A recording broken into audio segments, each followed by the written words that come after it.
Salut à tous, David, NukeVapes. Aujourd'hui, encore un nouveau vlog pour parler de différentes choses qui sont arrivées sur mon bureau, de différents trucs, voilà, des questions qui reviennent assez souvent. C'est bien les vlogs, ça va me permettre un peu de répondre à des questions que je reçois fréquemment. Ça m'empêche pas d'y répondre à chaque fois, mais bon, en même temps, comme ça, voilà, si vous avez le problème, vous pourrez peut-être avoir la solution dans un vlog. Ça peut être intéressant. Donc, déjà, on va commencer par parler matos. J'ai pas mal de trucs qui sont arrivés sur mon bureau, notamment de la part de Inokin, très récemment. Pour ceux qui suivent sur le Facebook, vous êtes déjà au courant. Dont ce nouveau Cliro de chez Inokin, c'est le iClear 30B. Donc c'est un Cliromizer bottom coil, dual coil, avec une tête très bizarre, avec des mèches en croix et tout ça. Donc ça voilà, il va y avoir la review très bientôt. Je l'ai mis sur ma Jazz là avec du vanille fraise de chez Fuel. Et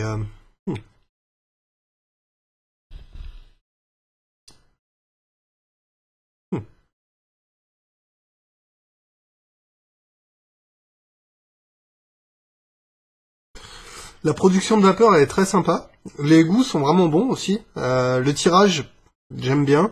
J'ai pas eu encore de glou-glou avec, donc c'est vraiment un bon Cliro. Après, la tête est un petit peu spéciale. Il est un peu épais, enfin bon, il a une tronche un peu particulière. Et les bandes noires qui sont dessus sont très facilement effaçables. Si on gratte un peu avec l'ongle, elles sont longues.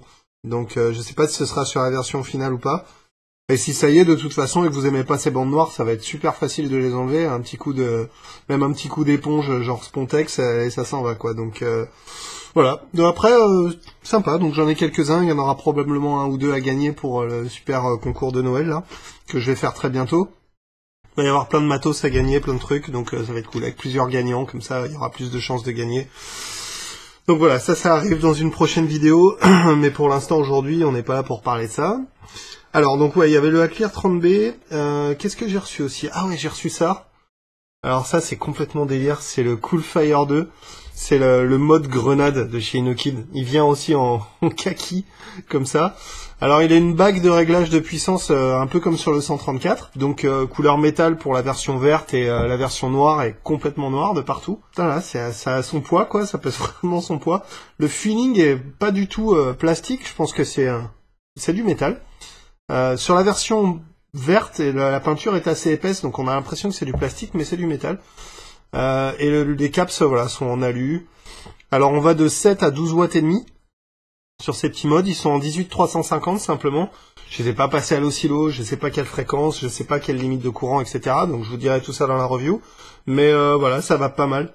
Là-dessus, j'ai un iClear 30B, donc voilà, avec du cassis fraîche de Fuel.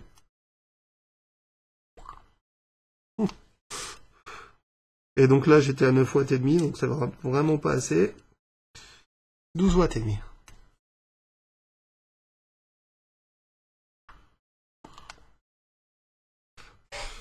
Pas mal, pas mal. Bon petit mode. Bon, c'est sûr que voilà, sortir avec un mode qui ressemble à une grenade dans la rue ou dans l'avion, ça va être galère. Mais sinon, très bon petit mode assez rigolo quoi. Dans la série des petits modes assez rigolos en 18-350, il y a aussi le Coolfire 1. Alors ça, c'est ça. Ça ressemble à un SVD, sauf qu'il n'y a pas d'écran, il n'y a pas de plus-moins, on n'ajuste rien là-dessus. Il est bloqué à 8 watts et demi, tout le temps. 3 clics pour allumer, 3 clics pour éteindre. L'indicateur de batterie, comme d'hab chez Inokin, avec le vert jaune rouge sur le switch. Et c'est tout. Voilà. Petite bague Ego qu'on peut enlever. Là-dessus, j'ai mis un carton Bauge, 3 ohms.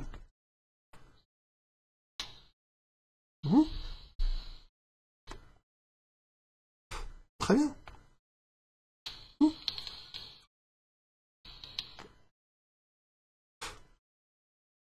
Ça marche bien. C'est sympa, c'est méga simple. C'est pas vraiment un mode dans le sens où, voilà, c'est vraiment un truc avec une puissance fixée, etc. Mais c'est une puissance fixée en watts, c'est ça qui est intéressant, c'est qu'ils n'ont pas fixé un voltage, il y a quand même une petite électronique à l'intérieur qui va ajuster la tension en fonction de ce que vous allez mettre dessus. Mais ils ont fixé ça, la puissance, donc je trouve que c'est assez sympa. 8 watts et demi, ce qui est à peu près voilà la globalité de ce qu'on veut vaper sur des consommables type Proton, Carto, etc. Je trouve ça plutôt pas mal comme idée pour les gens qui ont vraiment pas envie de se prendre la tête et qui veulent un petit truc. Définitivement, le Coolfire 1, ça peut être une bonne idée. Je pense que celui-là, il sera à gagner aussi, il y aura dans le lot aussi, donc, probablement. Voilà. Vous l'avez probablement vu dans une vidéo, il a peut-être aperçu. J'ai aussi le High-Taste VTR, donc ça c'est voilà, c'est le gros mode de chez Inokin, qui voilà, qui est en 48 Hz. Voilà, il va jusqu'à 15 watts. Avec la particularité d'avoir le Cliro qui est inclus dans la box, quoi. Donc sympa, assez lourd. J'ai reçu ça du petit vapoteur. Donc pareil, review qui va venir très bientôt avec les chiffres, les stats, tout ça. Et tous les petits détails techniques intéressants sur ce mode. L'aspect est vraiment cool en tout cas. Et j'ai utilisé avec le Éclair 30S là et ça va très bien.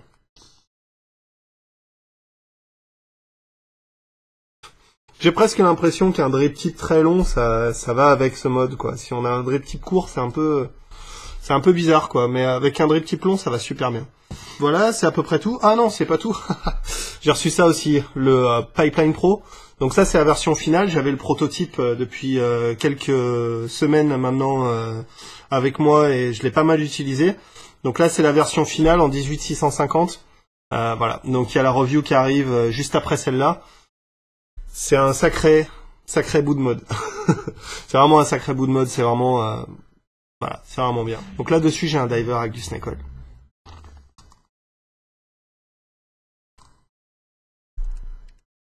Oh yeah. Ça, les amis, ça c'est une bonne vape. Donc ça voilà, ça c'était juste le matos. J'ai reçu un truc de la part d'Espace Vape, Anthony. J'ai reçu son brown sugar. Donc voilà, c'est un brown sugar, ça parle un petit peu c'est comme ça qu'on appelle l'héroïne en argot en anglais. C'est aussi les africaines, voilà, les nanas, les blacks. Donc voilà, c'est le brown sugar. Je l'ai mis dans un dripper. C'est un tabac gourmand, alors c'est totalement indéfinissable, mais plutôt bon.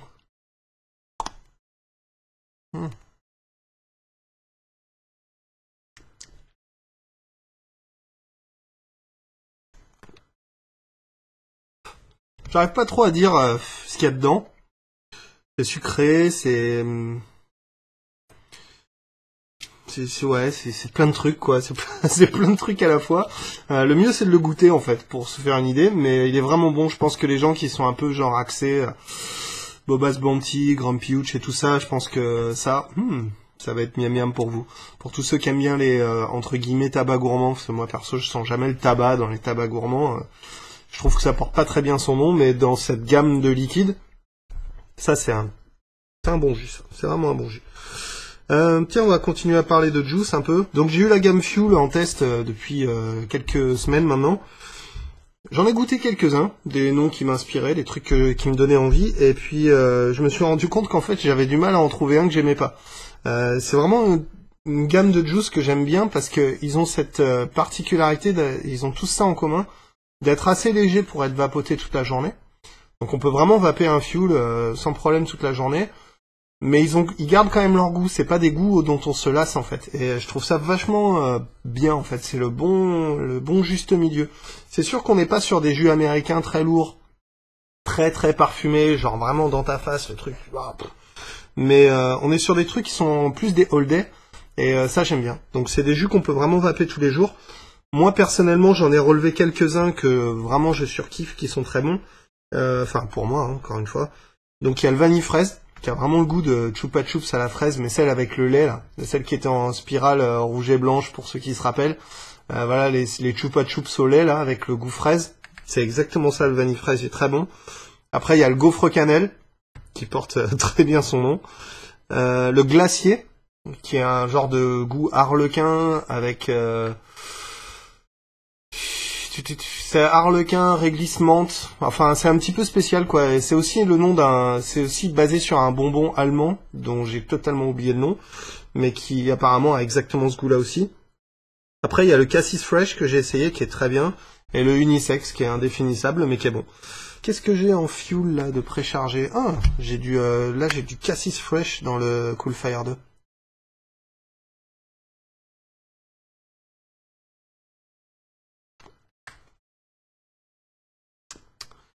Ouais, vraiment bon, vraiment bon. Donc Fuel, recommandé, essayez. Ils ont des sample packs qui sont dispo pour pouvoir essayer. Ça se présente comme ça.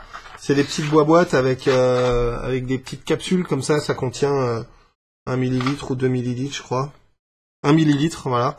Donc avec ça, bah voilà, c'est bien dans un dripper, on peut tester, on peut regarder si c'est pour nous et puis ensuite commander plus. Les prix sont vachement intéressants aussi. Ils sont vraiment pas chers. Pour 50 millilitres, on va regarder ça vite fait sur le site de Pipeline Shop, Pipeline Shop, Pipeline Store. Pipeline Store, évidemment. Alors, Fuel, 50 000. En fait, le prix, c'est les bouteilles de 50 000 sont vraiment intéressantes. 25 € pour 50 000. C'est quand même sympa. Donc voilà, au niveau des prix, après, ils ont une gamme relativement de malade. Tout est en stock. Donc ça, c'est chouette, quoi. Vraiment, voilà. Il y a tout en stock, il y a tout qui est là sur pipeline-store.fr. Bonne marque, bon juice, pas cher. Je veux dire, que demande le peuple.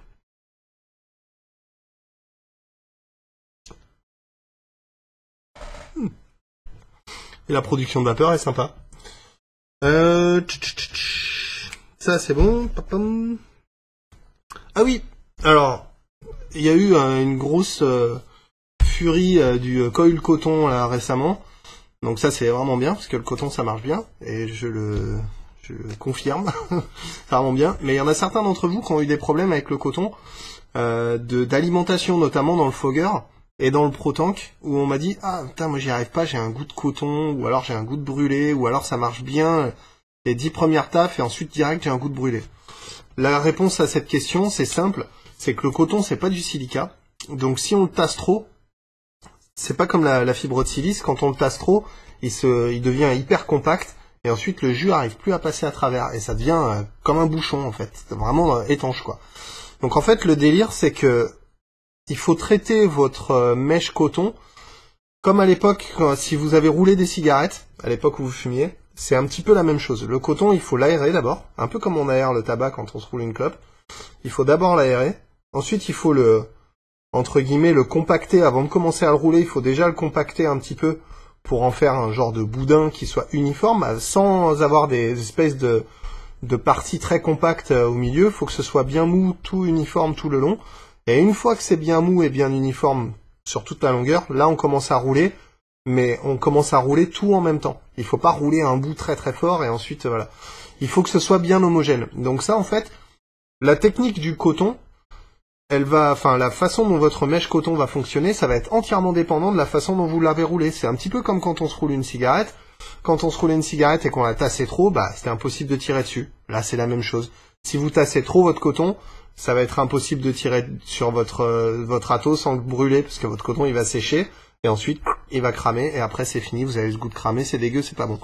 Si vous en mettez pas assez, d'un autre côté, vous allez avoir des glouglous, ou alors vous allez avoir une mauvaise production de vapeur, parce que le fil va chauffer, va pas bien toucher le coton, et ça va encore une fois cramer le coton, etc. Donc, faut vraiment trouver le juste milieu, de mettre suffisamment de coton pour que ça touche bien tout l'intérieur du coil ou du micro-coil en l'occurrence, mais pas non plus trop le tasser à fond pour que ça passe absolument, et ensuite avoir un truc qui soit comme un bouchon en fait, et donc du coup qui n'amène plus de juice à l'intérieur du coil. Il va falloir trouver ce juste milieu, et bah, malheureusement c'est que par l'expérience et l'essai, et à force on commence à avoir cette sensation de se dire ah voilà là c'est bon, c'est un peu mou, c'est suffisamment rigide pour que je puisse le passer à travers mon micro-coil, mais c'est pas non plus si dur que ça laissera pas le juice passer. Donc voilà, malheureusement va falloir un peu expérimenter, mais en gros, si c'est trop cramé ou que ça marche pas, si vous avez pas assez de vapeur et que vous avez ce goût de coton qui brûle, c'est que vous avez trop serré votre coton, c'est que du coup voilà, c'est un bout de bois quoi. Si vous avez au contraire des glouglous, par exemple dans le fogger, c'est que vous en avez pas mis assez. Donc il va falloir trouver le juste milieu, c'est un peu ça l'idée quoi. Après voilà, c'est comme tout, il faut expérimenter, il faut en faire, et puis au bout d'un moment on devient rapide et on devient performant là-dessus quoi. Moi sur mon fogger, là, je tourne toujours avec du micro-coil coton, il n'y a aucun problème. J'ai zéro glouglou, zéro dry heat. C'est un très très bon setup.